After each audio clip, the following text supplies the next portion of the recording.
1970 ही दशक में जब एक पढ़ता लिखा स्कूल उठी रचना मैंने दो चीज एमन जो है बड़ा भारी प्रभावित बना लिया और रचना ये मुझे मसला करता ना आपको कुटिदार आधी मेमोरी जो है आधी याददाश्त आ जा रही आज दो चीज राजा जन्म पर जलसा परियान जो है बात गाना पता तरह गाना बस नौकरी को राजा है मैंने जो है बड़ोबरी जो है भारी भारी रचना इन जो है जैसे अभी जो सिंगापुर शहर गांव में नहीं रहे हैं यह कथा में बच्चे मगर इसलिए स्मार्ट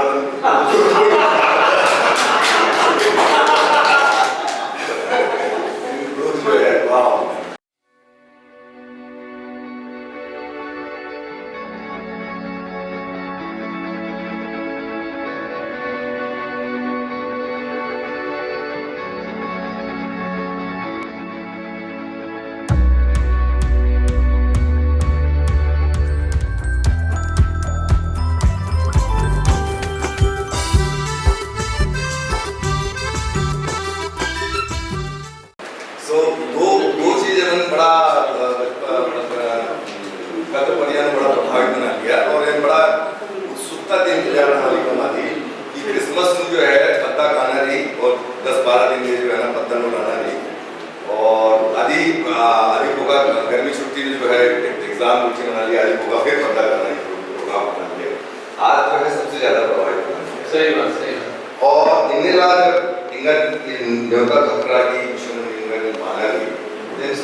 किसी किसी ने छलावा है कि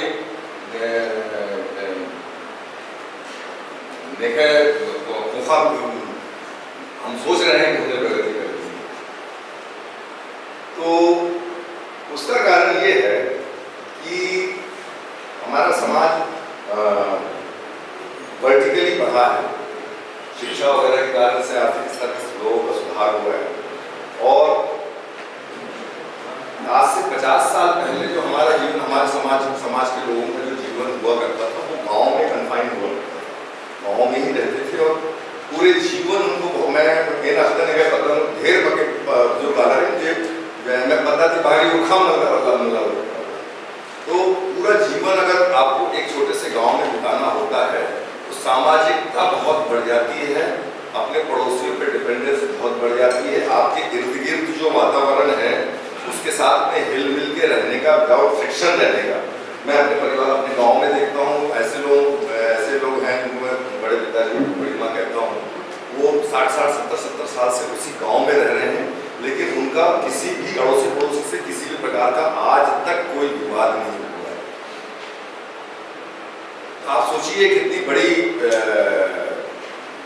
एडजस्टमेंट की कितनी बड़ी बात है कि आदमी इतना एडजस्ट होकर रहता है। कोई बूढ़ा अगर गांव में रहता है तो उसको गांव के बच्चे भी इज्जत करते हैं, गांव सब एक सिस्टम बना के रहता है, उसका कोई झगड़ा नहीं रहता है, पूरे सौहार्दता के साथ में तो अपना पूरा जीवन वहाँ पर गुजार देता है। आज जब हम अपनी पढ़ाई लिखाई के कारण से, नौकरियों के कारण से, अपने गृह क्षेत्र से कदम और मगर मैं कॉन्ट्रैक्ट जो है न मैं कल्चर थी और न मैं परिवेश थी छिंड्र करी और आदि बहुत गंभीर परिणाम अगर नाम सुधार सुधार नहीं करेंगे तो बहुत गंभीर परिणाम हम लोगों को देखने पड़ेंगे आने वाले कुछ समय में, ऐसा मैं महसूस करता हूँ। देखिए हमारे इनके बहुत सारे समाज हैं, सिख समाज है, गौड़ा समाज है, बहुत सारे समाज हैं जो बड़े यूनाइटेड हैं, कोहेसिव हैं, इंटीग्रेटेड उनका अप्रोच है, वो एक दूसरे की मदद करते हैं, सामूहिक रूप से सामूहिक कल्याण की भावना उनमें बहुत ज़्यादा है, अपने ही समाज के कमजोर वर्ग के प्रति वो गंभीर चिंतित रहते हैं और उनके लिए प्रयास करते हैं। आज आत्ममंथन करने की आप लोग इतने लोग आए हैं, आप सोचिए कि क्या हम लोग सभी लोग 100% इस रूप से करते हैं या सिर्फ हम अपनी खुद की तरक्की पर खुश हैं कि भाई मैं तो IAS अफसर हो गया और गाड़ी है और खुला है। कमोबेश हम में से हर एक आदमी का रवैया यही हो गया है, जब हम सामाजिक और सामूहिक कल्याण के बारे में तनिक भी चिंतन नहीं करते हैं और किसी किस्म का उत्तरदायित्व या रिस्पॉन्सिबिलिटी नहीं सोचते हैं कि ये हमारी भी रिस्पॉन्सिबिलिटी है, हमारे समाज में जो कमजोर लोग हैं, जो पिछड़ा तबका है, उसकी हैंड होल्डिंग करें, उसको भी सामने अपने साथ लेके आए। शिक्षा का बहुत सुखद परिणाम ये रहा है कि हमारा समाज बहुत एक्सपोनेंशियल ग्रोथ किया है, सभी क्षेत्रों में हमारे समाज के लोग आ गए हैं। लेकिन इसके साथ में एक और इसका पहलू है, वो आप सब भी वाकिफ होंगे कि अभी भी हम जिन जगहों से आते हैं उन जगहों पे बहुत सारे ऐसे लोग हैं जो शिक्षा का फायदा शायद नहीं ले पाए और उसके कारण से वहीं रह गए और वहीं रहने के कारण से वो आर्थिक रूप से कमजोर होते चले गए, लघु होते चले गए, भीरू होते चले गए और पिछड़ते चले गए। एक माइनस्कूल परसेंटेज किसी भी समाज का 1%, 2% या 3% तबका अगर आर्थिक रूप से तरक्की कर लेता है तो किसी भी दशा में उस समाज को एडवांस समाज नहीं कर सकते हैं अनलेस की इक्वालिटी आर्थिक उच्चतम आदमी से लेकर निम्नतम आदमी की आमदनी में या उसमें एक समरसता ना हो तब तक कोई समाज अच्छा समाज है ऐसा नहीं कहा जा सकता है। आज की स्थिति में भी वही है, हमारे समाज में भी हम लोग कुछ लोग चंद लोग हैं जो शिक्षा लेके और नौकरियों के माध्यम से तरक्की कर लिए हैं या आगे बढ़ गए हैं, लेकिन बहुत बड़ा तबका अभी भी ऐसा है जो छुटा हुआ है। हम सबके गाँव में मधुआ का बात कर रहे हैं, वहाँ के गाँव में गया हुआ हूँ, हमारे गाँव में भी हम जाके देखेंगे तो बहुत सारे लोग ऐसे हैं जो शिक्षा के अभाव में या शिक्षित नहीं हो पाने के अभाव में बहुत ही प्रिमिटिव अवस्था में रह रहे हैं, गरीबी की अवस्था में रह रहे हैं, बहुत कमजोरी की अवस्था में रह रहे हैं। अब एक और उनका दुर्भाग्य ये है कि उनके अगड़े भाई लोग जो हैं, जो आगे बढ़ गए हैं, उन्होंने उनको त्याग दिया, उन्होंने उनको त्याग दिया। मैं बहुत से लोगों को दिल्ली में भी जानता हूँ जो 3-3 जनरेशन से दिल्ली में बस गए, अपने भाई लोग, अपने गाँव भाई लोग, हमारे ही परिवार के बहुत सारे लोग। 3rd जनरेशन हो गई है, दादा रिटायर हो गए, वही नौकरी करते। उन लोगों के बच्चे जो हैं वो आज तक दिल्ली से यहाँ नहीं आए और उनको आज तक नहीं मालूम है कि अखड़ा में कैसे नाच होता है या जलसा में कैसे होता है, या बहुत सारी चीज़ों को जानते ही नहीं। और उसका सिर्फ कारण ये है कि उनके माँ बाप ने किसी कारण से उनका इंटरेक्शन बचपन के समय में गांव की कल्चर से नहीं कराया। अब आज की तारीख में अगर देखें उस चीज को, तो कोई ऐसा बच्चा जो दिल्ली में रहता है, आधुनिकता के दौर में पला बढ़ा है, लेकिन अपनी कल्चर को बिल्कुल भी नहीं जानता है, अपनी जड़ों को बिल्कुल भी नहीं जानता है, अपनी भाषा बोली को बिल्कुल भी नहीं जानता है, तो वो कितना उसका लगाव अपनी समाज के प्रति होगा, इसके आप कल्पना कर ही सकते हैं। हम लोग जो हैं, आदिवासी लोग हैं, हमारी कल्चर जो है, हमारी संस्कृति, नवे संस्कृति बहुत सब जमा थी, नवे आसपास जो नन्ना मध्य संस्कृति रही, आज जमा संस्कृति, नवा संस्कृति जो है दाव इन्हें है सूचना है ये नकुटी जो है नवा संस्कृति में इंद्रियन बुराई रही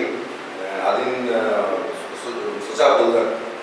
नाम अगर नन्ना संस्कृति में आसपास दूसरे समाज को अपन देखेंगे, उसमें जो बुराइयां हैं उसकी तुलना में हमारे समाज में कोई बुराई नहीं है। और हमको फक्र होना चाहिए हमारी आदिवासियत पे। हम आदिवासी हैं, हम आर्थिक रूप से हमारा समाज कमजोर जरूर है, लेकिन हम लोग क्या कहना चाहिए, डाउन ट्रोडन या हीन भावना से ग्रसित होने की हमें आवश्यकता बिल्कुल नहीं है। हम अपनी संस्कृति और हमारी कल्चर पे गर्व महसूस करते हुए हमको रहना चाहिए, क्योंकि इसमें किसी भी प्रकार की बुराई नहीं है और बड़ा उदार सहनशील समाज है आदिवासी समाज। कुछ चीजें हैं जो आधुनिक जीवन की कॉम्प्लेक्सिटीज के कारण से समाज में आ रही हैं और जिनका निराकरण करना चाहिए ऐसी संगोष्ठियों आदियों के माध्यम से। और जैसे जैसे जीवन आधुनिक हुआ और कॉम्प्लेक्सिटीज हमारी लाइफ में आई, तो हमको शायद समय का अभाव रहा, जो हम इन सब मुद्दों पर बैठ के विचार नहीं कर पाए और उसको सुधार नहीं कर पाए। आप गांव की कल्पना कीजिए, जब हमारे पास में हम गांव में रहते हैं और काफी समय रहता है, तो गांव की पूरी व्यवस्था को एक सहयोगात्मक रूप से पूरा गांव चलाता है। आप किसी को मदद करना हो या किसी मामले में जुर्माना दंड लगाना हो, जो भी व्यवस्था रहती है वो बिना किसी बाहरी मदद के गांव वाले संचालित करते हैं। और ये व्यवस्था बहुत पहले से आदिकाल से चली आ रही है, बहुत सफलतापूर्वक अच्छे तरीके से चल रही है। किंतु आपसी मेल जोल के अभाव में, आपसी संपर्क के अभाव में ये बिगड़ाव आ रहा है हमारे समाज में। और उसका कारण मैंने कहा कि कॉम्प्लेक्स हो गई है लाइफ, कॉम्प्लेक्सिटीज लाइफ में आ गई हैं, लोगों के पास समय नहीं है, दूरियां वो करने के लिए नहीं है, कुछ जज्बा भी नहीं है, इच्छा शक्ति भी होना चाहिए, वो उसका भी अभाव है। हमने सिर्फ तरक्की का मायने या जीवन का लक्ष्य अपना और अपने परिवार की आर्थिक तरक्की तक ही सीमित कर लिया है कि भाई मेरा काम अपने स्वयं की तरक्की और मेरे बच्चों की तरक्की से ज़्यादा कुछ नहीं है, बस से ज़्यादा क्यों सोचूं, दूसरे के बारे में क्यों सोचूं। तो ये उसका कारण है कि एक बिखराव आने का कारण ये, इसको क्रमशः धीरे धीरे दूर किए जाने की बहुत बड़ी आवश्यकता है। देखिए, हम सब लोग एक बदलते हुए परिवेश में जी रहे हैं। आने वाला समय आपके लिए, आपके बच्चों के लिए कैसा होगा ये आप भी नहीं जानते हैं। ऐसे समय में जिस समाज से आप आते हैं, उस समाज का अगर आपको सपोर्ट रहे सामाजिक भाई बहनों का, तो जीवन निश्चित रूप से ज़्यादा सुविधाजनक और आनंददायक हो जाता है, ऐसा मेरा मानना है। मनुष्य सामाजिक प्राणी ये कहते हैं, बिना समाज के नहीं रह सकता, और आपको किसी न किसी की जरूरत पड़ेगी अपनी युवावस्था में या प्रौढ़ावस्था में, वृद्धावस्था में, किसी न किसी समाज की, किसी न किसी चीज़ों की जरूरत पड़ेगी आपको। और उसके लिए अगर हम ऐसे प्रयासों के द्वारा कोशिश नहीं करेंगे तो बहुत कठिनाई की बात है। एक ऐसा समय हो जाएगा जब हम शायद अकेले हो जाएंगे, हमारे तकलीफों में साथ देने वाला कोई नहीं होगा और ज़्यादा कठिन जीवन हो जाएगा, ऐसा मैं सोचता हूँ। इसलिए ऐसे संगोष्ठियाँ जरूर होनी चाहिए जहाँ पर हम विचार करें कि हमारे में, हमारे समाज में क्या चीज़ें हैं जिन पर सुधार करने की या चिंतन करने की आवश्यकता है।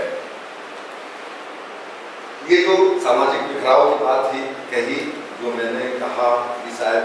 आधुनिक जीवन की जो कॉम्प्लेक्सिटीज हैं, जटिलताएं हैं, उनके कारण से ये कारण हो रहा है। जब 50 साल पहले, 60 साल पहले जब हम सबका जीवन अपने ही गाँव तक कन्फाइन था तो इतनी जटिलताएं नहीं थी और ज़्यादा सोशियोलॉजिकल कोहेजन था सोसाइटी में, एक दूसरे से मिक्सअप होते थे, ज़्यादा वो होते थे। जैसे जैसे आर्थिक का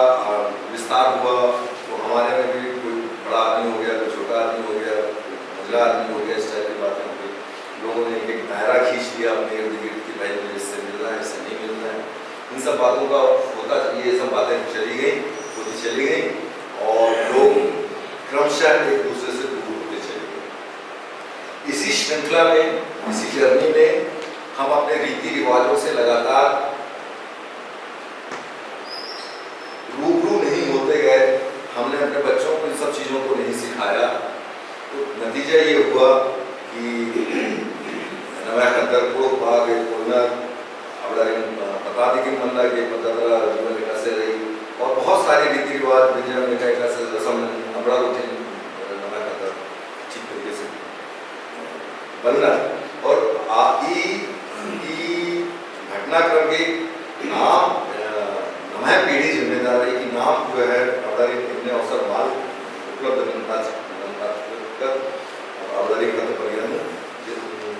जब वो एंजॉय कर सकते थे कल्चर, हमारी जो कल्चर है उसके साथ में हमने उनका इंटरेक्शन नहीं कराया, चाइल्डहुड में, एडोलसेंस में, किशोरावस्था में और बाल्यावस्था में हमने उनका कॉन्टैक्ट हमारी संस्कृति से नहीं कराया, जिसके कारण से वो बहुत अच्छी संस्कृति के गुणों से को जानने से वंचित है। एक जो कथक बालधन मैंने आरोप मनोरथी अगर जो बेंजा गुठी गंडी पार्टनर है गंडी गुठी बनी अबड़ारी आ गंडी गुठी इंदिरा मीनिंग रही और एका से आप दिन एंजॉय करना रही नवा खतर हो गया। तो अगर अबड़ा बल्लानर पुरुष वंश का हुक्म अबड़ा बल्लानर की भाई बेंजा गंडी रही है, कर्मा गंडी रही है, आदि इंदिरा मतलब रही और आदि इंदिरा के पार्टनर और इंदिरा मजा रही है अबड़ा अगर माल जीवन में और काची वो आज नमागे उनके बड़ा दुर्भाग्य। खैर ऐसा हो गया है, आधुनिक जीवन की आवश्यकताओं और प्रेशर के कारण से हमने शायद कोशिश नहीं की कि बच्चे ये भी सीखें, वो भी जाने, हमको समय नहीं निकाल पाए गाँव जाने की। लेकिन इन सब चीज़ों को हम दूर कर सकते हैं अगर हम सामूहिक कल्याण के बारे में, सामाजिक कल्याण के बारे में और सामाजिक कल्याण में हमारा स्वयं का व्यक्तिगत योगदान कितना है इस पर गहराई से चिंतन करते हुए कुछ प्रयास करें तो ये निश्चित रूप से हो सकता है। हमें एक ऐसे समाज का निर्माण करने का प्रयास करना चाहिए जहां पूरी स्टेट में, कम से कम मैं स्टेट की बात करूंगा, पूरी स्टेट में जो हमारी स्टेट है जशपुर के रहने वाले लोग हैं, पूरी स्टेट में गांव से भी आपको रायपुर में बहुत दूर है ऐसा ना लगे। रायपुर में हमें बहुत सारे लोग हैं या हम लोग रायपुर में ऐसी सुविधाएं उनको प्रदान कर दें यहाँ रायपुर में अगर रहते हैं कि वो उनके बहुत सारे काम यहाँ से हो सके, इलाज करवाना है किसी को, किसी पर उच्च शिक्षा प्राप्त करना है, इन सब चीज़ों में हम जो यहाँ रायपुर में सेटल्ड हैं लोग, उनको ऐसा एटमॉस्फेयर हमारे भाई बंधुओं को जनरली उनको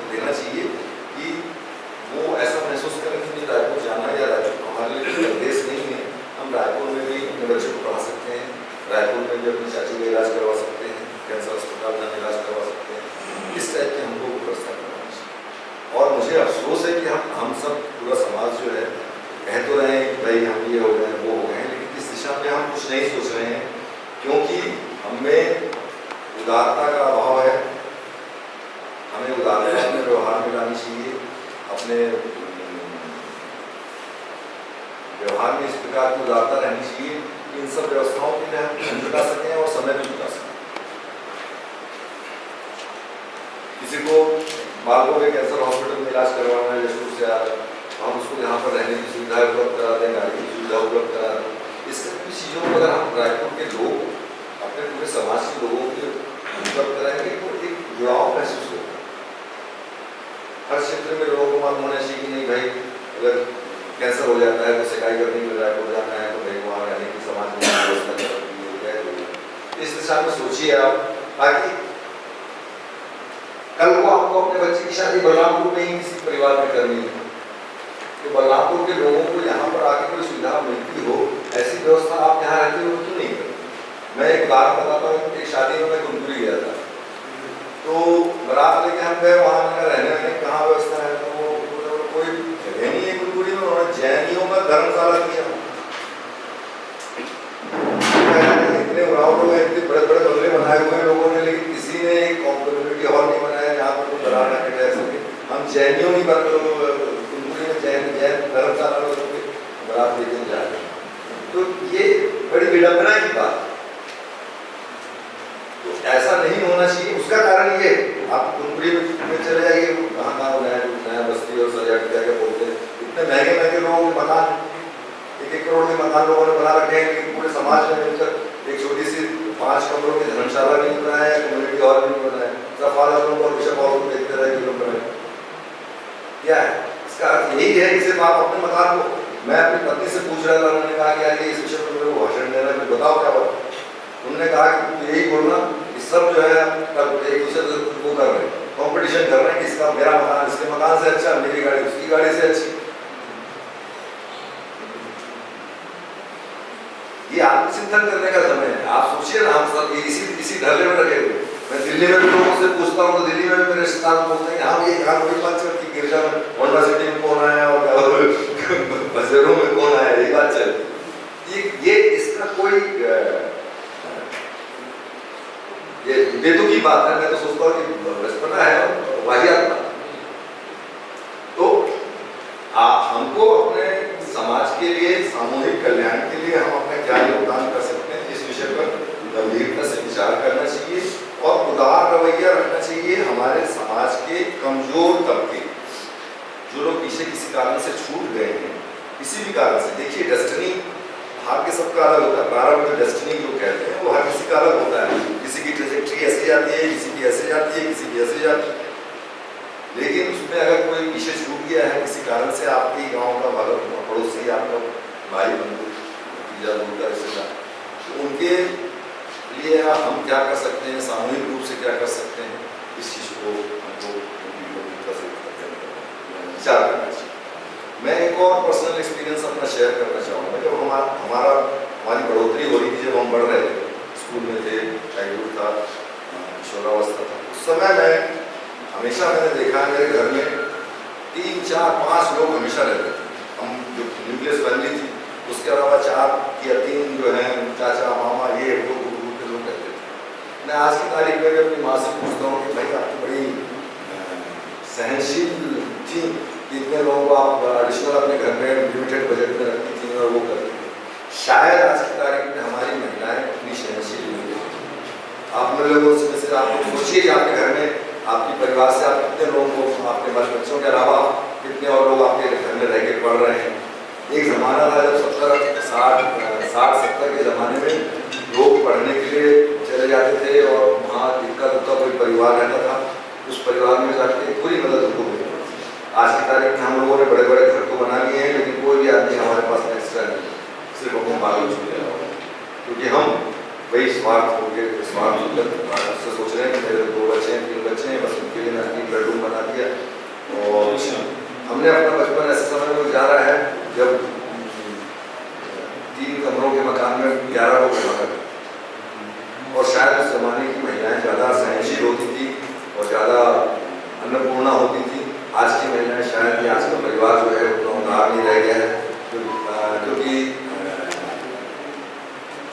कल्याण के बारे में। हमने सबने ये सोच लिया है कि मेरी ड्यूटी मेरे अपने बच्चों के लिए, मेरे अपने बच्चों के लिए,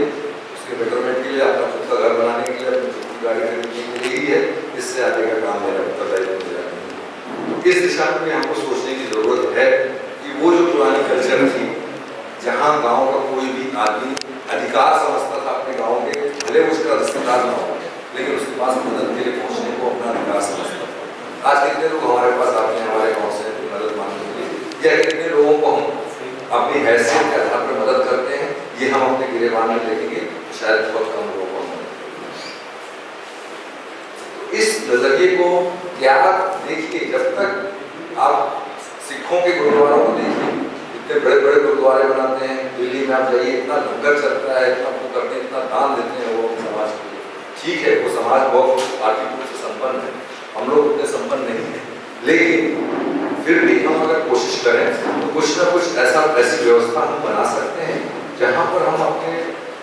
छूटे हुए जो छूट गए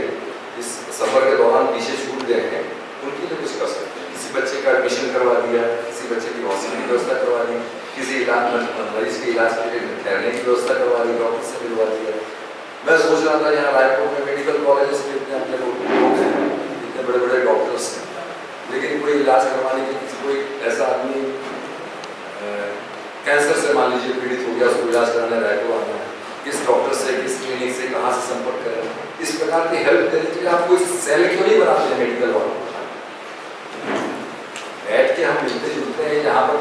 मेडिकल फ्रेटर्निटी से भी गाँव लोगों में बहुत सारे लोग हैं जो मेडिकल कॉलेज में पढ़ाते हैं, सीनियर डॉक्टर्स हैं, वो कुछ नहीं तो ऐसे लोगों को गाइडेंस दे सकते हैं कि आप फला डॉक्टर के पास में जाओ, वहाँ पर रहो, उनसे इलाज करवाओ, ये हो सकता है। पढ़ाई लिखाई के मामले में हम अपने यंग चिल्ड्रन बच्चों को जो है गाँव से उनको मदद कर सकते हैं, किस कॉलेज में एडमिशन हो रही है, हॉस्टल है, अपने घर में कुछ लोगों को रख सकते हैं। जो मैं कह रहा था, मैंने बचपन में देखा, मेरे घर में 4-5-3 लोग तो हमेशा ही कहते थे, आज की तारीख में मेरी पत्नी शायद एक ही एक्स्ट्रा आदमी आ जाए तो गुड़गुड़ाने लगी, एक ही आदमी एक्स्ट्रा आ जाए तो शायद गुड़गुड़ाने लगेगी आज की तारीख में। तो ये उस चीज़ का अभाव है और उसको हमको दूर करना चाहिए। हमेशा ओपन रहना चाहिए, उदार रहना चाहिए, लिबरल रहना चाहिए, खुला रहना चाहिए। ईश्वर ने आपको इतना दिया है, आगे भी देगा, थोड़ा बहुत आप किसी कमजोर आदमी से कर देंगे तो कमी नहीं होगा। इस दिशा से भी आप हमको विचार करने की जरूरत है। आप देखिए सिखों को देखिए, 17 लोग ऐसे सेवा में जुटे रहते हैं कि बड़ा ताजुब होता है। अमृतसर के गुरुद्वारे में आप जाइए, ऐसा लगे रहते हैं सेवा में, और हम क्यों नहीं कर सकते इस चीज़ को? कृपया इस दिशा में भी सोचने का काम करें और सुधार लाने की हम अगर कोशिश करें तो वो हो सकता है। जो मैं कह रहा था कि हम लोग ये जो बिखराव की बात, समाज में बिखराव क्यों हो रहा है, ये बिखराव के कॉन्सेप्ट की बात जो आ रही है आज जिस पर हम सोचते हैं, वो बिखराव परिस्थितिजनक परिस्थितियों के कारण से उठा हुआ है। और वो परिस्थितियाँ हैं कि हम नौकरियों के कारण से बाहर रहे और उसकी बाध्यता बैठ गए। मैं तो उस साहब से कहूँगा, जब शासन ने 2 दिन की छुट्टी कर दी है हफ्ते में, तो अब काफ़ी समय है इस प्रकार की संगोष्ठियाँ आप महीने में 1 बार 2 बार विभिन्न विषयों पर करिए, विभिन्न विषयों पर कीजिए। सामाजिक विषय भी आप ले सकते हैं। हम में से बहुत सारे लोग हैं, ये लोग यंग लोग हैं, उन्होंने कठिन परीक्षा को पास करके आज सक्सेसफुल हुए। इन लोगों का आप टॉक यंगस्टर्स के साथ में रखा सकते हैं कि भाई जब ये डिप्टी कलेक्टर बन सकता है तो आप ये कर सकते हैं। हम तो खैर 30 साल पहले हैं,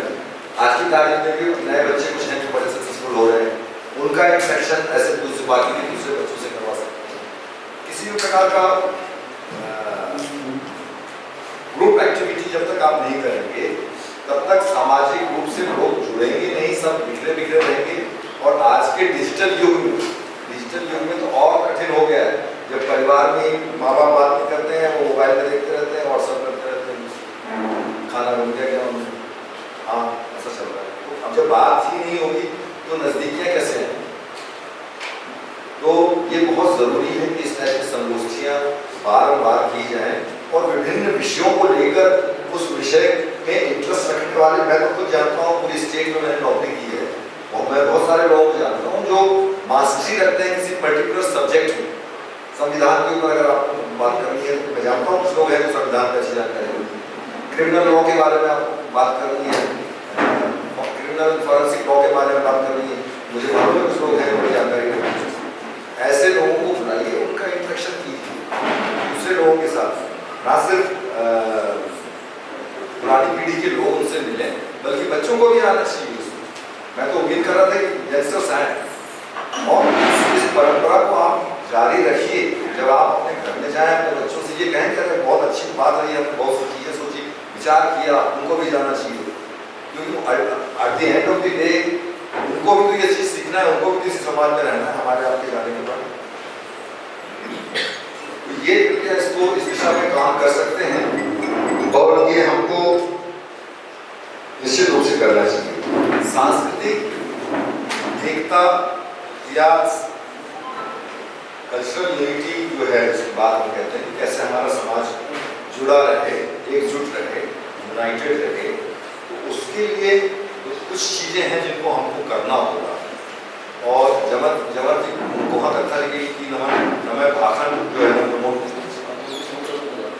मलयाली ने नेरा दूर मलयाली खबर सारा मलयालम कथा नाम जो है हिंदी में कथा करना चाहिए। तो आप नमय खतर बोलना को भाषा ही उन्नति है ये हमारे प्रयास करना चाहिए। और बहुत नाम इनको बहुत पीछे मान रहा था KR शाह KR शाह आदिवासी नेता है हल्बा समाज के, उन्होंने एक आदिवासी सम्मेलन में कहा था कि उरांव आदिवासियों ने अपनी बोली को अभी तक बचा के रखा है, गोंड लोग भूल गए, गोंड लोगों की बोली वो सारे के सारे भूल गए। बहुत इंटीरियर के जो गांव हैं वहीं केवल बोली बोली जाती है, लेकिन हमारे यहाँ अभी ऐसा नहीं है। दिल्ली में भी लोग बोलते हुए आपको मिल जाएंगे, बहुत सारे लोग हैं। इसमें थोड़े और प्रयास की जरूरत है कि हमारे बच्चे भी उतने ही पारंगत हों, उतने ही फ्लुएंट हों। तो ये इसकी एक आवश्यकता है। और वो जब वो रहेगा, देखिए जब आप किसी भी अजनबी आदमी से किसी से भी अपनी भाषा अपनी बोली में बात करते हैं तो एक निकटता का एहसास तुरंत हो जाता है और आपकी कनेक्टिविटी तुरंत बन जाती है। लोगों को पता ना शुरू करना और तुरंत सारा लागू बन जाता है कि अरे मैं तो आज भाषा ही प्रमोशन बनना के नाम भरसक प्रयास करना चाहिए। जब भी अवसर पकड़ो नमय भाषण इस्तेमाल करना चाहिए। आदि पुखा नमय पुरखर ढेर पक्के रीति रिवाज होती कमस्कर गंजा अपना आ रीति रिवाज बहुत सोच समझ के कमस्कर राजा और नाम आदि नमय मॉडर्निटी आधुनिकता ही दौड़ ही कारण आदि नाम अंबा चादर आगमों के गलत जो ये रीति रिवाज रही ये रीति रिवाज ही नाम अगर एनालिसिस करना बोले इबड़ा जमा ही उनके प्रयोजन रहचा आलरे जुम्मा बागे और इंदिरा मांगलिक कार्य जो रही आदि जो है मिलजुल कर करने की आवश्यकता को देखते हुए ये रीति रिवाज बनाए गए थे। चाहे शादी में ठंडा करना की बात हो भाई हो, अगर मैं खतर इतना रीति रिवाज और रीति रिवाज ही गुफा का कथन स्टोरी और फैक्ट को मान गुजरो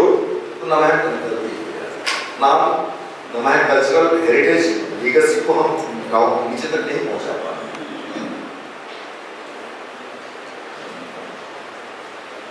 और हम में से कोई भी अपनी आदिवासियत या हम आदिवासी हैं तो मध्य तक आदिवासी ही रहेंगे, कोई सिख या अपर कास्ट या कुछ वैसा तो बन नहीं, अपर कास्ट लोअर कास्ट बन नहीं जाएंगे, हमारी जो स्टेटस है वो वही नहीं। तो आप उसको क्यों छोड़ना चाहते और क्यों अपने बच्चों को सब चीज़ों से दूर रखते हैं? इन सब चीज़ों को करने की आवश्यकता है, प्रचार प्रसार करना है, अपनी भाषा का करना है, अपने रीति रिवाजों का प्रचार प्रसार करना है, क्योंकि कोई भी चीज़ कोई भी रीति रिवाज या परंपरा हमारे समाज में ऐसी नहीं है जिसके कारण से हम हीनता की भावना महसूस करें या जिसके कारण से हम सोचें कि नहीं भाई तो ऐसा गलत है। ऐसा सब चीज़ें बहुत अच्छी हैं और दूसरे समाज के लोग सब चीज़ों को पसंद करते हैं, बहुत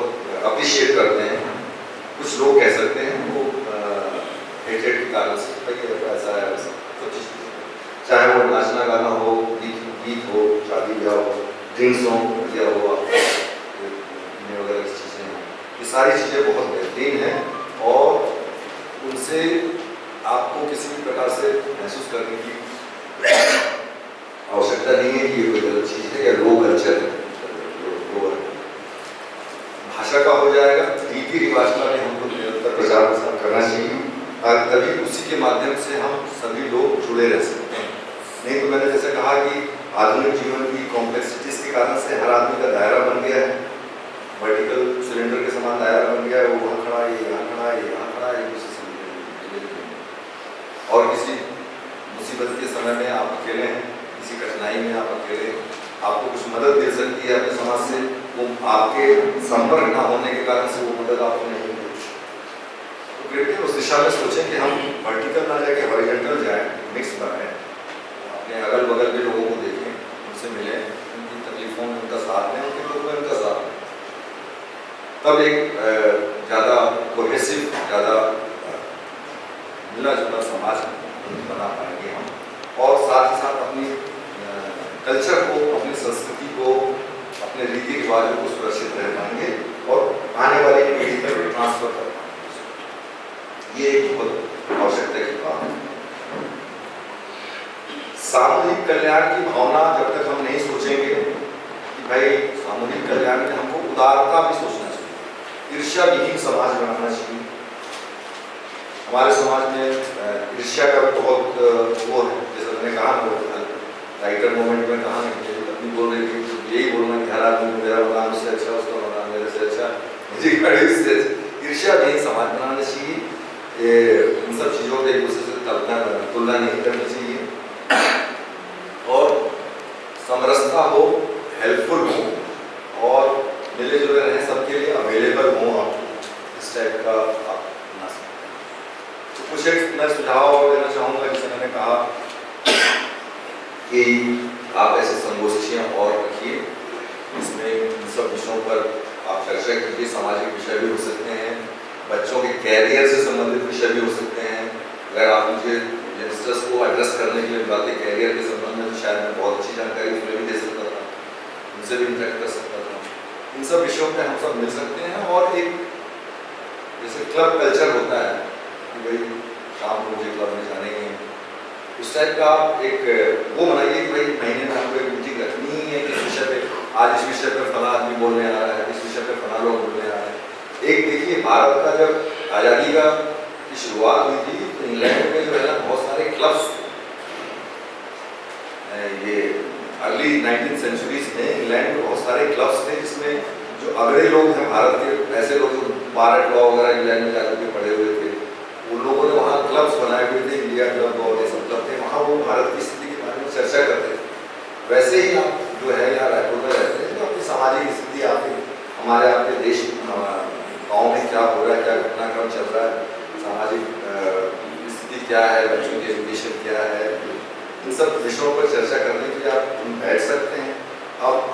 यातायात और आवागमन के साधन इतने हो गए हैं कि लोग उन क्षेत्रों से भी आके इन सब गोष्ठियों में शामिल हो सकते हैं यहाँ। इसके अलावा कैपिटल होने के कारण से इलाज आदि के लिए ये बहुत